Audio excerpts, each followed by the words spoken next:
मैं आशीष राज पुरोहित आशीष की school YouTube platform में आपका हार्दिक स्वागत है। क्या हार में क्या जीत में किंचित नहीं भयभीत में कर्तव्य पथ पर जो भी मिला ये भी सही वो भी सही वरदान नहीं मांगूंगा हो कुछ पर हार नहीं मानूंगा। यही आदत आपको अगले 3 महीने तक बनाए रखनी है। जो लेब असिस्टेंट के एस्पिरेंट पिछले 7-8 महीने से इस रेस में अपने घोड़े भगा रहे हैं तो उनको मैं कहना चाहूँगा कि आप अपने घोड़ों की स्पीड को बढ़ाओ। यानी आप इतने दिन तक 6 या 7 घंटे पढ़ रहे थे, अब आप इस पढ़ाई को 8, 9 से 10, 10 से 11 घंटे बढ़ाओ। और कुछ ऐसे एस्पिरेंट है जो अभी जुड़े हैं इस रेस के अंदर, यानी 8-10 दिन हुए या आज से जुड़ रहे, उनके लिए मैं कहूँगा कि आप कम पढ़ो और काम का पढ़ो। अब आप में से नए वाले एस्पिरेंट सोचने लगे होंगे कि सर पुराने वाले को आप बोल रहे हो कि ज़्यादा पढ़ो, 7 घंटे को 8 में कन्वर्ट करो, 8 को 10 में, 10 को 12 में, लेकिन हमें आप कम का क्यों बोल रहे हो? अरे कम का तात्पर्य ये है कि आपको इस दौरान सिर्फ और सिर्फ वही चीज़ें पढ़नी है जो आपके सिलेक्शन में भागीदारी दर्शाए। आपको कचरा नहीं पढ़ना है।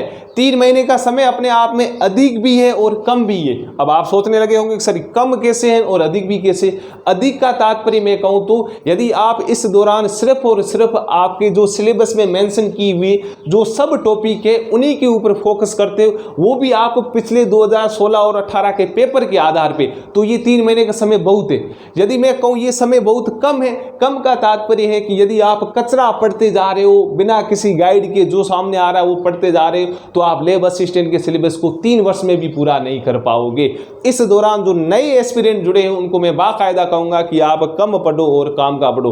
पढ़ना आपको भी 8 से 10 घंटे, लेकिन आपको सिर्फ और सिर्फ उन्हीं टॉपिक के ऊपर फोकस करना है जहां से क्वेश्चन पूछे जाते हैं। अब आप सोचने लगे होंगे सर हमें कैसे पता चलेगा कि कौन से पढ़ने कौन से नहीं पढ़ने? मैंने 2016 और 2018 के पेपर के आधार पे केमिस्ट्री और फिजिक्स के सिलेबस के ऊपर चर्चा की है। वो मैंने वीडियोज एक प्लेलिस्ट बनाई है लेब असिस्टेंट 2022 से रिलेटेड, उसके अंदर डाले हैं। आप वहाँ से जाके देखिए कि हाँ 2016 और 18 में जो पेपर थे फिजिक्स के इन टॉपिक के ऊपर इतने क्वेश्चन आए और जो सब टॉपिक दिए हुए इनमें से भी ज़्यादा किस्में पूछे गए, आप उन्हीं के ऊपर फोकस करो। अभी पिछली बार भी बोला, अभी बोल रहा हूँ, जो बच्चे अभी तक अपने मोबाइल के अंदर अपने सिलेबस की PDF लेके बैठे वो भाई जी बाहर निकाल के लाओ। तुम बाहर निकाल के 2-3 कॉपियाँ उसकी निकाल के लाओ। फिर जो सिलेबस मैं बता रहा हूँ उसके अनुसार उसके ऊपर टिक मारो कि हाँ यहाँ से 1 क्वेश्चन पूछा, यहाँ से 2 पूछे। जिसके पास अभी भी नहीं है उनको मैं कह रहा हूँ भाई जी वीडियो कर दो पॉज, जाओ और निकाल के लाओ, फिर टिक मारना शुरू करो। तुम क्या करते हो, चलो वीडियो अब देख लेते बाद में, तो इस मतलब आप सोचते क्या, चल वीडियो अब देख लेते फिर दोबारा देखेंगे तब अपन टिक मार लेंगे। अरे भाई जी ये समय बहुत इंपॉर्टेंट है। ये समय हमें वास्तविकता से बताता है कि समय होता क्या है। इसलिए जिसके पास PDF है नहीं वो भाई जी लेके आओ, टिक मारना शुरू करो, फायदे में रहोगे। नहीं तो ए घोड़ा ए मैदान। वैसे मैं आज बायोलॉजी का सिलेबस डिस्कस करूंगा। ये मैं बाई लैंग्वेज लेके चलूंगा, जिसके इंग्लिश मीडियम वाले बच्चे उनके लिए भी ये एक सहायक यहाँ हेल्पफुल रहेगा और हिंदी वालों के लिए बाकायदा मैं समझाऊंगा ही। यदि मैं लेब असिस्टेंट की बायोलॉजी की सिलेबस की बात करूं तो अधीनस्थ बोर्ड ने इनको 2 पार्ट में मेंशन किया है या डिवाइड किया है। एक है भाग अ और दूसरा भाग ब। मैं आज इस वीडियो में भाग अ लेके चलूंगा। तो सर भाग ब में परसों यानी मंगलवार को 101% आपके साथ शेयर करूंगा। मुझे पता है अब 3 महीने कम समय रहा है। जो मैथमेटिक्स के बच्चे हैं उनके लिए तो प्रॉब्लम है कि सर बायोलॉजी हमने पहले पढ़ी नहीं, अब हम काम की चीज़ें पढ़े, तो कम से कम आप जल्दी तो कहो, या जो सब टॉपिक आप हमें बता रहे हो जल्दी तो हमारे साथ शेयर करो। लेकिन अभी समय भी बहुत कम रहा है, तो मैं बाकायदा 101% परसों पार्ट ब को मैं आपके साथ ज़रूर शेयर करूँगा। ये वीडियो 100% कह रहा हूँ जो मैथमेटिक्स के बच्चे उनके लिए एक रामबाण या मील के पत्थर के समान कार्य करेगा। चलो अपन आते हैं। देखो बायोलॉजी की जीव विज्ञान भाग अ को मैं देखूँ तो इन्होंने भाग अ में टोटली 8 इकाइयाँ दे रखी है, यानी 8 इन्होंने यूनिट्स दे रखी है। और भाग ब में भी कितनी दे रखी है 8, यानी इन्होंने ऑल ओवर जीव विज्ञान में 16 इकाइयाँ दे रखी है। लेकिन मैं फिजिक्स और केमिस्ट्री की बात करूँ उन्होंने वहाँ पे 10-10 इकाइयाँ दे रखी है, तो साइंस में थोड़ी ज़्यादा है। चलो पहली इकाई जिसका नाम है पादप विविधता या प्लांट डाइवर्सिटी। हालांकि ये नाम आपकी सिलेबस में मेंशन है नहीं, मैंने यहाँ पे इसको नाम दिया है। नाम क्यों दिया? क्योंकि जो सब टॉपिक्स ये आपके सिलेबस में जो मेंशन किए हुए वो इसी के अंदर आते हैं। इस आधार पे मैंने इसका क्या नाम दिया, पादप विविधता या प्लांट डाइवर्सिटी। यदि मैं सब टॉपिक की बात करूं तो इसमें शैवाल, एल्गी, कवक, फंजाई, शैवाल, लाइकेन, ब्रायोफाइटा, टेरिडोफाइटा, जिम्नोस्पर्म और एंजियोस्पर्म। मोस्टली एनसीईआरटी में यही नाम लिखे हुए। जिम्नोस्पर्म के लिए उन्होंने लिखा अनावर्तबीजी और एंजियो के लिए लिखा है उन्होंने आवर्तबीजी। यदि मैं 2016 और 2018 के पेपर के आधार पर इनकी तुलना करूं तो इस पहली इकाई में 16 में सिर्फ एक क्वेश्चन आया और 18 में कितने पूछे गए, 3 पूछे गए। हालांकि आपको भी पता होगा 2016 का जो पेपर है बहुत डिफिकल्ट था, यानी जो एमएससी कर रहे थे बच्चे उनके लेवल का था। कुछ तो ऐसे भी बोल रहे कि जो नीट और जेई की तैयारी कर रहे थे उनको भी हवा नहीं लगी, मतलब टफली था। और 2018 का एक एवरेज पेपर आया था और मैं इस बार भी आशा करता हूं कि ऊपर वाला, आप जिस भी मजहब से हो, भगवान, अल्लाह, गॉड, आप जिसको भी मानते हो, कि इस बार पेपर एक ऑन एन एवरेज आए, न टफ आए न इतना सिंपल आए, ऑन एन एवरेज आए। तो हर कोई जो सही ढंग से मेहनत करता है ना उसके फायदे की चीज़ होती। सिंपल आए तो ऐसे लड़के होते तो 1-1.5 महीने पढ़ लिए वो भी निकल जाते, लेकिन जो पिछले 5-5, 6-6 महीने से या जो अब से स्मार्ट वे से पढ़ रहे हैं तो उनके लिए मैं ये कहूँगा कि ईश्वर करे कि एक ऑन एन एवरेज पेपर आए। तो 18 वाला एक एवरेज पेपर आया था और 18 में कितने क्वेश्चन आए थे, 3। अब देखो जो पहली सब यूनिट है सेवाल या एल्गी में 2016 में कुछ नहीं पूछा गया, 18 में 2 आए थे क्वेश्चन, 2 आए थे। एक शायद था सेवाल से रिलेटेड कोई चाय का किट रोग था ऐसा था, एक शायद रोडोफाइसिस से रिलेटेड था, तो 2 क्वेश्चन वहाँ पे आए थे। सेकंड अपन कवक या फंजाई की बात करें तो 2016 में नहीं आया, लेकिन 18 में एक आया था। कोई अवस्था पूछी थी शायद, पोमेला अवस्था निम्न में से किस में पाई जाती है, ऐसा कुछ था। तो 18 में कितने आए थे, एक आया था। सेवाक की बात करें तो 16 में एक आया था, वो भी मिलान वाला था, अबसद ऐसे कुछ मिलाना था। 16 में एक आया था, 18 में आया नहीं था। हालांकि जो सेवाक हैं ये एनसीईआरटी में मेंशन नहीं है, मतलब इसके ऊपर एनसीईआरटी में कोई चर्चा नहीं है। तो आप देखो बाकी दूसरी कोई बुक हो आप वहाँ से इसको पढ़ सकते हो, लेकिन मैं क्या सोच के बैठा हूँ या मेरे मन में ऐसे ख्याल आते हैं कि 2016 और 18 में पेपर बनाए थे, उस समय राजस्थान में एनसीईआरटी नहीं चलती थी, लेकिन 2020 से इन्होंने एनसीईआरटी वापस शुरू कर दी। इस बार मुझे आशा है कि ऑल ओवर पेपर होगा वो एनसीईआरटी की बिहाफ पे होगा। लेकिन अपन 16 और 18 की बात करें लगभग 90% जो पेपर है वो एनसीईआरटी के आधार पे आया है। 5-5, 6-7 क्वेश्चन जो बाहर से आए जो हर किसी से नहीं भी, लेकिन मुझे इस बार लग रहा है कि ऑल ओवर पेपर आएगा वो किसके बिहाफ पे आएगा, एनसीईआरटी के बिहाफ पे आएगा। उसमें सेवा को नहीं दर्शाया हुआ है। तो 2016 में इसके ऊपर एक क्वेश्चन आया था, लेकिन 18 में कोई क्वेश्चन नहीं आया था। लास्ट अपन देखिए ब्रायो, टेरिडो, जिम्नो और एंजियो, इससे रिलेटेड न 16 में क्वेश्चन आया न 18 में आया। इस बार बाकायदा आने के चांस है, ये तो इंपॉर्टेंट है चीज़ें। आपको ऑल ओवर ये टॉपिक्स पढ़ने हैं तो आप एनसीईआरटी बुक लाओ 11th की, जिसमें 2nd नंबर और 3rd नंबर जो चैप्टर दिया हुआ है वो इससे रिलेटेड है। इसमें जो हालांकि 2nd में आप कवक पढ़ोगे तो आप वहीं से पढ़ो, सेवाक है नहीं एनसीईआरटी में। 3rd चैप्टर में आप इन दोनों चीज़ों को पढ़ोगे। सिर्फ सेवाल, ब्रायो, टेरिडो, जिम्नो, एंजियो और कवक के जो एग्जाम्पल एनसीईआरटी में दिए हुए आपको वही मेंशन करने, माइंड में आपको सिर्फ वही बिठाने, ज़्यादा कचरा पढ़ना है नहीं। इस बिहार पे आप देखो सिंपली बात, सेवाल आपको तैयार अच्छा करना है, कवक करना है, सेवा के ऊपर यदि मिले तो बेटर है, नहीं तो मुझे नहीं लग रहा यहाँ से पूछा जाएगा। ये वाले टॉपिक पिछले 2 साल से पूछे नहीं गए, इस बार मुझे आशा है 1 या 2 क्वेश्चन यहाँ से पूछे जाएंगे। ये अपने आप में टॉपिक भी इंपॉर्टेंट है। हालांकि देखो 18 में 3 क्वेश्चन आए, इस बार भी चांस है कि लगभग 3 क्वेश्चन जरूर आएंगे। तो आप इन टॉपिक के ऊपर भी ज़्यादा फोकस करें। ब्रायो, टेरिडो, जिम्नो, एंजियो को रिलेट करते हुए पढ़ना है। जो मैथमेटिक्स वाले आपको ऐसे पढ़ना है कि पंचगद अवधारणा थी, मोनेरा, प्रोटिस्टा, फंजाई, प्लांटी और एनिमेलिया। फिर हम आ गए कवक के ऊपर यानी फंजाई के ऊपर, इसमें 2-4 प्रकार है वो पढ़ने। फिर अपन आगे प्लांटी के ऊपर, तो अपन को पढ़ना है सेवाल, ब्रायो, टेरिडो, जिम्नो, एंजियो। फिर उसके सीक्वेंस क्या है, उनकी एक विकास का, एक डेवलपमेंट का सीक्वेंस क्या, हाँ इसके अंदर ये था लेकिन इसके अंदर इससे ज़्यादा आ गया, फिर इसके अंदर ये था उसके अंदर और ज़्यादा आ गया। इसके मतलब तुलनात्मक चीज़ें पढ़नी। आप एनसीईआरटी पढ़ो या जहाँ से आप ऑनलाइन पढ़ रहे हो तो उनकी अच्छी सी नोट्स पढ़ लो, फिर एक बार एनसीईआरटी पढ़ लो, फिर कहीं से भी आपको क्वेश्चन मिले तो आपको क्वेश्चन करने हैं। ये थी इकाई नंबर 1। अब अपन डिस्कस करेंगे इकाई नंबर 2। चलो अपन डिस्कस करते हैं इकाई नंबर 2। इकाई नंबर 2 का नाम है आवर्तबीजी पादपों की आकारिकी यानी मॉर्फोलॉजी ऑफ एंजियोस्पर्म प्लांट्स। लिख लेता हूं प्लांट्स। इसके में यदि सब टॉपिक की बात करूं तो मोस्टली 3 है। पहले का नाम है मूल यानी जड़। हालांकि हिंदी में सिर्फ इतना मेंशन किया हुआ है, लेकिन इंग्लिश में कुछ लंबा चौड़ा लिखा हुआ है उसमें मूल के आगे लिखा हुआ है मूल यानी जड़। Structure and modification of root. Secondly है स्तंभ एवं पर्ण की संरचना एवं रूपांतरण, यानी जो स्टेम और लीफ होती है उसकी जो स्ट्रक्चर होती है या उसके जो मॉडिफिकेशन या मॉडिफाइड जो रूप होते हैं उनके संदर्भ में हमें पढ़ना है। सेकेंडली है पुष्प एवं बीज की संरचना यानी structure of flower and seed. Mostly 3 सब टॉपिक है। ये एनसीईआरटी 11th में 5वां नंबर पार्ट है। कौन सा है ये लिखते जाना आप, 5th नंबर। इससे पहले मैंने बताया वो थे दूसरा और तीसरा, ये कौन सा है 5वां नंबर पाठ या 5वां नंबर इकाई। यदि मैं 2016 और 18 की बात करूं तो 2016 में 2 क्वेश्चन आए और 2018 में 5 क्वेश्चन इस एक टॉपिक से आए, और मैं गारंटी के साथ कहता हूं इस बार भी कम से कम 3 क्वेश्चन आएंगे। यदि मैं 2016 के पेपर की बात करूं तो उसमें मूल से यानी रूट से संबंधित एक क्वेश्चन आया। शायद उन्होंने रूट की उत्पत्ति का या ओरिजिन का कोई स्पेशल रीजन या एक भाग पूछा था उन्होंने। और सेकंड वाले यानी स्तंभ एवं पर्ण की संरचना एवं रूपांतरण यानी स्टेम और लीफ से रिलेटेड कोई क्वेश्चन नहीं आया था 16 में, लेकिन लास्ट वाला है यानी पुष्प एवं बीज की संरचना, इससे रिलेटेड एक पूछा था। और एक क्वेश्चन था पुष्प क्रम से रिलेटेड यानी फ्लावर के ऊपर एक क्वेश्चन आया था।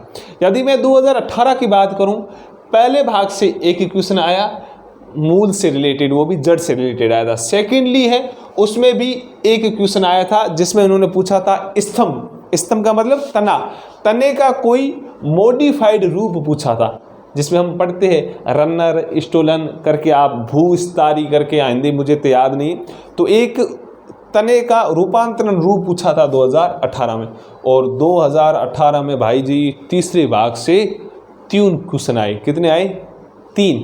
हालांकि जहाँ मैं तीसरे भाग को बोल रहा हूँ उसमें डायरेक्ट 3 नहीं आए। यहाँ से तीसरे भाग में क्या लिखा हुआ है? पुष्प एवं बीज की संरचना यानी structure of flower and seed. लेकिन इन्होंने जो 3 क्वेश्चन दिए थे वो दिए थे इन्होंने फल से रिलेटेड। किससे रिलेटेड? फल या फ्रूट से रिलेटेड। 3 क्वेश्चन डायरेक्ट नहीं आए। हाँ, अपन बीज के बाद इस टॉपिक में एनसीईआरटी में फल पढ़ते हैं। फल और बीज के बारे में थोड़ा थोड़ा एनसीईआरटी में मेंशन किया हुआ है, लेकिन जो 3 क्वेश्चन आए थे वो डायरेक्टली एनसीईआरटी से नहीं आए थे। डायरेक्टली नहीं आए थे।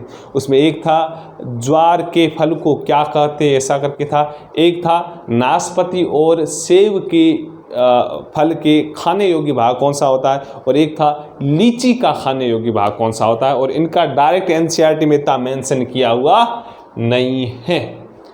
जो मैथमेटिक्स के बच्चे हैं मैं उनको कहूँगा कि आप इस टॉपिक को ऑल ओवर एनसीईआरटी से पढ़ें। हालांकि डायरेक्ट इनडायरेक्ट चीज़ें बैठ नहीं रही इस टॉपिक से रिलेटेड जितने भी आप पूछी गई है, लेकिन मैं ये आशा करता हूँ कि अपने राजस्थान में अब ऑल ओवर एनसीईआरटी लागू हुई है तो आपको क्वेश्चन भी एनसीईआरटी के बेस पर पूछे जाएंगे। ये चैप्टर अपने आप में एनसीईआरटी 11th में चैप्टर नंबर 5 हैं। आपको मोस्टली एनसीईआरटी में जो एग्जाम्पल दिए हुए वही पढ़ना है।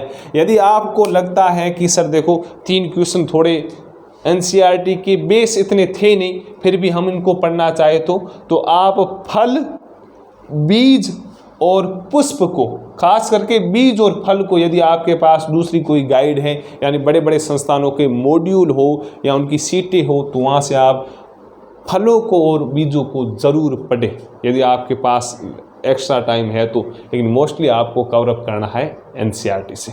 चलो ये था भाग नंबर 2। अब हम पढ़ेंगे भाग नंबर 3।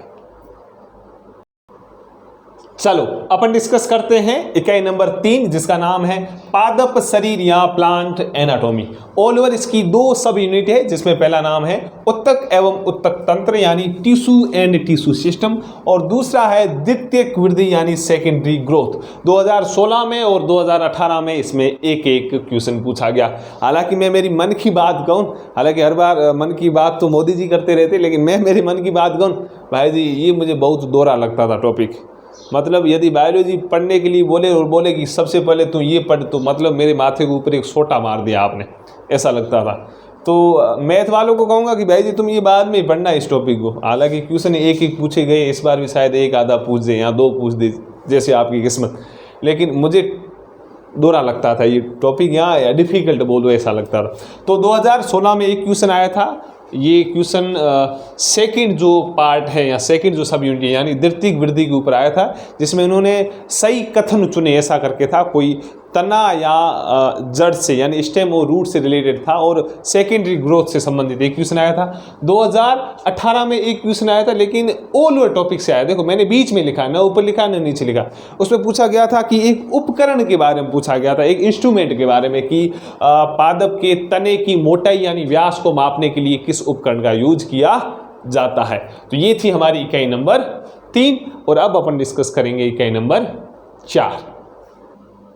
चलो अपन डिस्कस करते हैं इकाई नंबर 4 जिसका नाम है प्लांट फिजियोलॉजी यानी पादप कार्य की। ऑल ओवर इसकी 4 सब यूनिट दे रखी है, जिसमें से पहली है जिसका नाम है परासरण, जल अवशोषण, रसारोहण और वाष्पोषण यानी osmosis, water absorption, ascent of sap और ट्रांसपीरेशन। सेकेंड सब यूनिट है जिसका नाम है प्रकाश संश्लेषण यानी फोटोसिंथेसिस। थर्ड है श्वसन यानी रेस्पिरेशन। फोर्थ है पादप वृद्धि एवं गतिया यानी plant growth and movement. All over अपन 2016 की बात करें तो इसमें 3 क्वेश्चन पूछे गए और 18 में 2 क्वेश्चन। देखो ये प्लांट फिजियोलॉजी है, ये एनसीईआरटी 11th के अंदर हम पढ़ते हैं, जिसमें से चैप्टर नंबर 11 से लेकर 15 तक यानी ऑल ओवर 5 टॉपिक दिए हुए हैं। प्लांट फिजियोलॉजी जो पूरी पढ़नी है वो एनसीईआरटी 11th में और 11 से लेकर 15 तक आप वहाँ से कवर अप कर सकते हैं। इसमें 2016 की बात करूँ तो 3 क्वेश्चन आए। पहले वाला सब टॉपिक है उसमें नहीं पूछा गया, सेकंड वाले में नहीं पूछा गया, थर्ड वाले में 2016 में यानी श्वसन से रिलेटेड एक क्वेश्चन आया था। हालांकि वो क्वेश्चन था श्वसन और उत्सर्जन दोनों से को रिलेट, यानी उसमें कोई मध्यवर्ती उत्पाद पूछा था तो मैंने उसको यहाँ पे मेंशन कर लिया। पादप वृद्धि एवं गतिया यानी फोर्थ सब पॉइंट की बात करें तो 2016 में 2 क्वेश्चन पूछे गए। एक पूछा गया खनिज से रिलेटेड यानी मिनरल से रिलेटेड, हालांकि इसमें मेंशन नहीं किया हुआ। ऑल ओवर 4 सब यूनिट है उसमें मिनरल्स यहाँ एनसीईआरटी 11th में हिंदी में लिखा हुआ खनिज पोषण, उसमें मेंशन नहीं किया हुआ। आपको बाकायदा वो पढ़ना है, इंपॉर्टेंट है, अक्सर पूछा जाता है क्वेश्चन उसमें। तो इस सब यूनिट में से एक आया खनिज वाले टॉपिक से, हालांकि इसमें मेंशन है नहीं। सेकेंडली आया था प्लांट ग्रोथ, हम पढ़ते हैं इसमें हम पढ़ते हैं पादप हार्मोन, तो एक क्वेश्चन आया था हार्मोन से रिलेटेड और एक आया था क्वेश्चन जो था खनिज से रिलेटेड। 2018 की बात करें तो इसमें भी चौथी जो सब यूनिट है उसमें एक क्वेश्चन आया जो आया था पादप हार्मोन से रिलेटेड। आपको बाकायदा एनसीईआरटी में जो लिखा हुआ है वो चीज़ें आपको दिमाग में घुसानी है, हालांकि उसमें थोड़ी टिपिकल लैंग्वेज है, फिर भी कोशिश करनी है समझने की। पादप देखो ऑल ओवर यदि मैं यहाँ पे पैटर्न बनाऊँ तो मेरा मोस्टली देखो श्वसन से तो क्वेश्चन बनना ही बनना है। सेकेंडली ऑल ओवर देखें नहीं तो पादप हार्मोन यानी प्लांट हार्मोन और खनिज यानी मिनरल से वहाँ से अक्सर क्वेश्चन पूछे जाते हैं, तो उसके ऊपर ज़्यादा फोकस करना है। तो 2016 और 18 में लगभग ऐसे ऐसे क्वेश्चन आए और लगभग 22 में भी 2 या 3 क्वेश्चन पूछे जाएंगे। चलो ये थी इकाई नंबर 4। अब हम डिस्कस करते हैं इकाई नंबर 5। चलो अपन डिस्कस करते हैं यूनिट नंबर 5 जिसका नाम है इकोलॉजी या पारिस्थितिकी।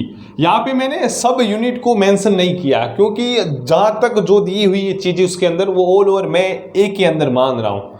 आपको यदि इस इकोलॉजी या पारिस्थितिकी या इकाई नंबर 5 को पढ़ना है तो आप क्लास 12 की एनसीईआरटी में 13 से लेकर 16 तक जो चैप्टर दिए हुए अंत वाले 13, 14, 15, 16 उन 4 टॉपिकों को आप एनसीईआरटी से कवर अप करना, क्योंकि उसकी लैंग्वेज बहुत बढ़िया दी हुई, इतना कचरा नहीं दिया हुआ और बाहर से आपको नहीं देखना है। जो एनसीईआरटी 12th की है उसमें जो 4 चैप्टर पीछे वाले दिए हुए वो सब इससे रिलेटेड है, यानी आपको 4 के 4 पढ़ने हैं।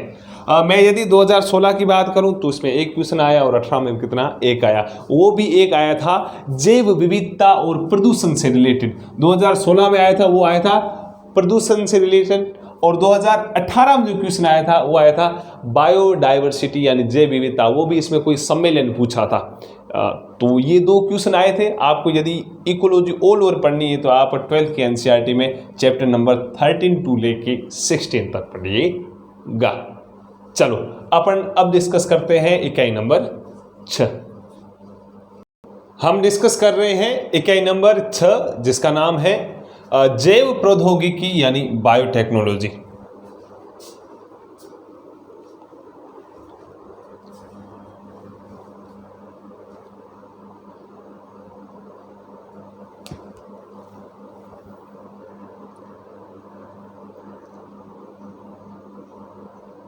हम डिस्कस कर रहे हैं इकाई नंबर 6 जिसका नाम है जैव प्रौद्योगिकी यानी बायोटेक्नोलॉजी।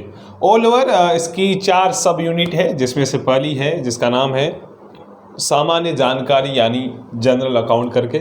सेकंड है पुनर्योजित डीएनए तकनीक यानी रिकॉम्बिनेंट डीएनए टेक्नोलॉजी। थर्ड है ट्रांसजेनिक पादप एवं जंतु यानी ट्रांसजेनिक प्लांट्स एंड एनिमल्स। और लास्ट है नैतिक मुद्दे कृषि एवं चिकित्सा क्षेत्र में जैव प्रौद्योगिकी का अनुप्रयोग यानी इथिकल इशूज और application of biotechnology in agriculture and medical field. All over देखें तो 2016 में एक क्वेश्चन आया और 18 में एक भी क्वेश्चन नहीं आया। ये टॉपिक जो हमारी यूनिट नंबर 6 है ये क्लास 12th की एनसीईआरटी में चैप्टर नंबर 11th व 12th है। 11 और 12 नंबर जो पार्ट है वो इसके रिलेटेड है, यानी ये उनके अंदर आता है। बायोटेक्नोलॉजी से रिलेटेड ये 2 चीज़ें, यानी स्टार्ट वाले 11 पढ़ोगे तो इसमें लगभग ये चीज़ें आएगी, 12वें वाले में ये वाला।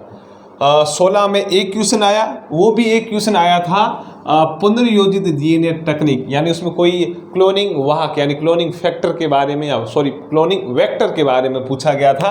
18 में कोई क्वेश्चन नहीं आया। हालांकि मैं खुद सोचता हूँ अपने आप में ये बहुत उम्दा टॉपिक है।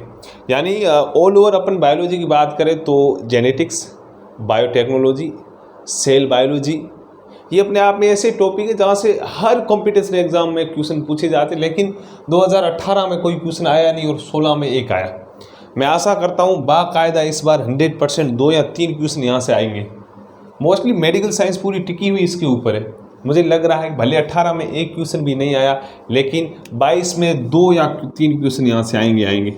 उसमें भी मोस्टली पूरा टॉपिक इंपॉर्टेंट है, खास करके रिकॉम्बिनेंट डीएनए टेक्नोलॉजी या टेक्निक, ये आपको पर्टिकुलर ध्यान रखनी। और लास्ट में हम बायोटेक्नोलॉजी के जो अनुप्रयोग पढ़ते हैं, एप्लीकेशन पढ़ते हैं, तो वो इंपॉर्टेंट होती है कि किन रोगों के निदान में हम बायोटेक्नोलॉजी का यूज़ करते हैं, क्या क्या नहीं।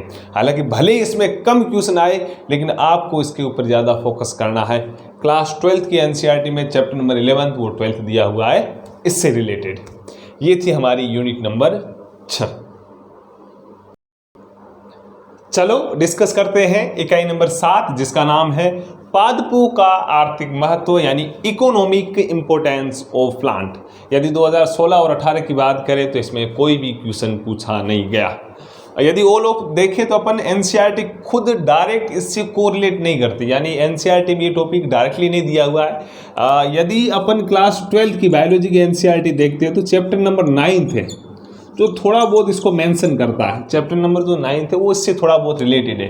मैं आगे जो आपको भाग नंबर 10 समझाऊंगा उसमें भी जो 7वीं या 8वीं एक यूनिट है उसमें लिखा हुआ है जंतुओं का आर्थिक महत्व, यानी पादपों और जंतु दोनों का आर्थिक महत्व चैप्टर नंबर 9 से रिलेटेड है जो है 12th की एनसीईआरटी में, लेकिन डायरेक्टली ऐसा इसमें कुछ दिया हुआ है नहीं। फिर भी 2018 में 1-2 क्वेश्चन आए थे। एक आया था बायोसिनोप्सिस शब्द किसने दिया, वो शायद आप इनसे जोड़ सकते हो, लेकिन एनसीईआरटी में इतना उसका जिक्र है नहीं। एक आया था टोटिपोटेंसी यानी पूर्ण सत्ता क्या होती है। हालांकि हम 9th चैप्टर में लास्ट में जब हम टिश्यू कल्चर पढ़ते हैं, उत्तक संवर्धन पढ़ते हैं, तो उसमें टोटिपोटेंसी वास्तविकता से नाम आता है, वो भी चैप्टर नंबर 9 से कोरिलेट है। तो आप 9 से कोरिलेट जो मैंने अभी 2 शब्द कहे तो वो आप इसके अंतर्गत मान सकते हो, लेकिन डायरेक्टली ऐसा कुछ पूछा नहीं गया। तो ये थी हमारी इकाई नंबर 7 और अब हम इसकी डिस्कस करेंगे इकाई नंबर 8। चलो अपन डिस्कस करते हैं इकाई नंबर 8 जिसका नाम है कोशिका या सेल। इसकी 3 सब यूनिट है। पहली का नाम है असीम केंद्र की एवं ससीम केंद्र की कोशिका यानी prokaryotic and eukaryotic cell.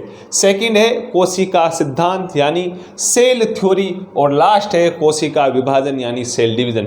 All over देखे 2016 में 2 क्वेश्चन आए, 2018 में 1 क्वेश्चन पूछा गया। 2016 और 2018 में जो 2 और 1 क्वेश्चन आए थे, ये तीनों क्वेश्चन अपने आप में आउट ऑफ एनसीईआरटी थे। आप में से अधिकांश को पता है कि 2016 का पेपर बहुत हार्ड आया था, यानी 11-12 से रिलेटेड उन्होंने शायद 5 या 10% चीज़ें डाली होगी, बाकी सब बीएससी या एमएससी लेवल की चीज़ें उन्होंने उसके अंदर या पेपर के अंदर डाली थी। लेकिन मैं 2016 के पेपर की बात करूं तो 2 क्वेश्चन आए थे, उसमें से एक क्वेश्चन था कि केंद्र को किस से अभिरंजित किया जाता है। नॉर्मली हम माइक्रोस्कोप की सहायता से किसी सेल के ऑर्गेनेल को यदि देखना चाहते हैं तो पहले इसको अभिरंजित किया जाता है, फिर बाद में उसे देखा जाता है। तो एक अभिरंजक से संबंधित आया था, दूसरा आया था माइक्रोस्कोप से रिलेटेड, यानी कोशिका के पर्टिकुलर किसी ऑर्गन को या कोशिका के किसी भाग को देखने के लिए किस सूक्ष्मदर्शी की आवश्यकता रहती या किसकी सहायता से अच्छा देख सकते। तो दोनों आउट ऑफ एनसीईआरटी आए थे। 2018 में एक क्वेश्चन आया था सेल डिवीजन से रिलेटेड, हालांकि कितने अर्धसूत्री या समसूत्री विभाजन की आवश्यकता पड़ेगी इससे रिलेटेड डायरेक्ट एनसीईआरटी कभी बात करती है नहीं। हालांकि 3 क्वेश्चन थे अपने आप में आउट ऑफ एनसीईआरटी। लेकिन देखो, मैं मेरे हिसाब से बोलूँ तो कोशिका या सेल बायोलॉजी अपने आप में बहुत ही बढ़िया टॉपिक है।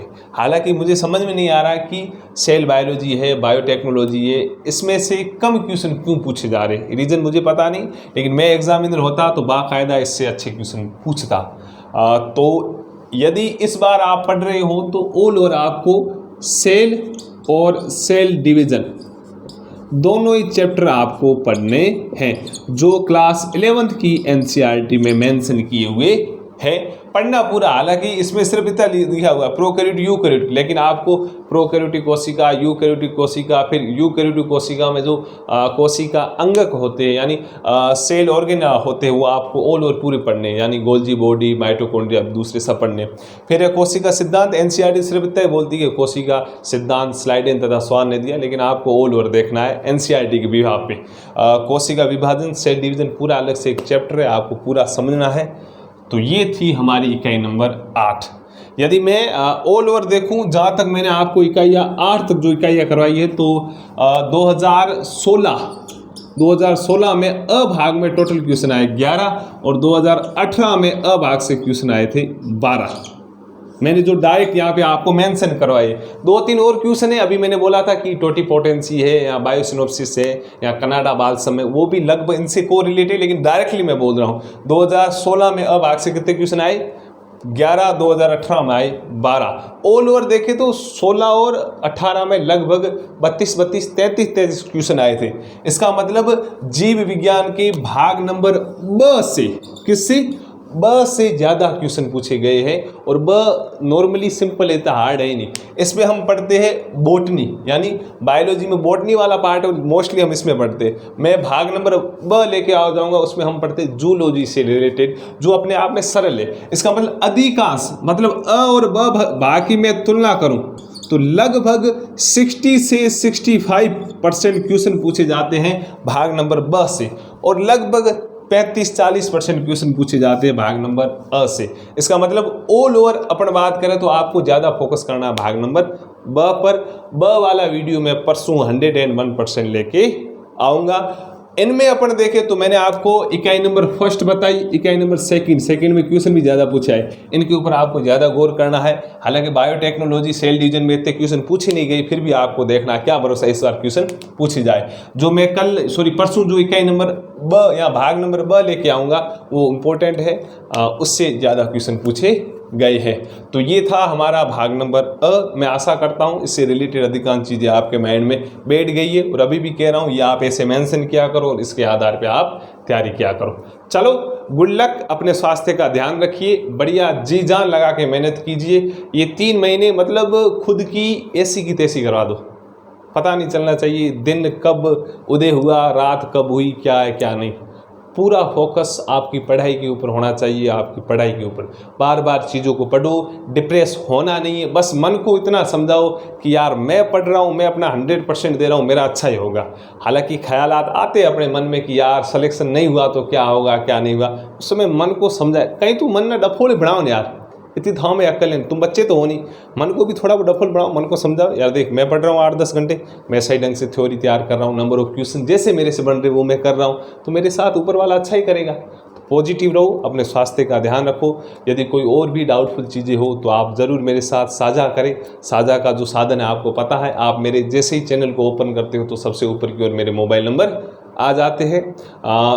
एक अंत में मैं आपको थैंकफुल बोलना चाहूँगा कि आपने तकरीबन 15-20 दिनों में जो मुझे प्रेम दिया उसके लिए मैं थैंकफुल हूँ। मैं आपको धन्यवाद देना चाहता हूँ। मैंने कभी ऐसी आशा नहीं की थी कि मुझे यूट्यूब के ऊपर ऑल ओवर राजस्थान में जो लैब असिस्टेंट के एस्पिरेंट हैं या जो भी स्टूडेंट 9th-10th में पढ़ रहे हैं, 11th-12th में पढ़ रहे हैं, वो इतना प्रेम देंगे। शायद हद तक आपकी बदौलत मैंने यूट्यूब में 2 या 3 महीने में इतना कुछ कमा लिया जितने लोग शायद 2 या 3 सालों में नहीं कमाते। तो उस कमाना मतलब ये मत सोचना कि सर जी आपके अब रुपये आने लग गए या ना, मतलब प्रेम से रिलेटेड या प्यार से रिलेटेड या दुआओं से रिलेटेड जो चीज़ें मैंने कमाई है बाकायदा बढ़िया कमाई है।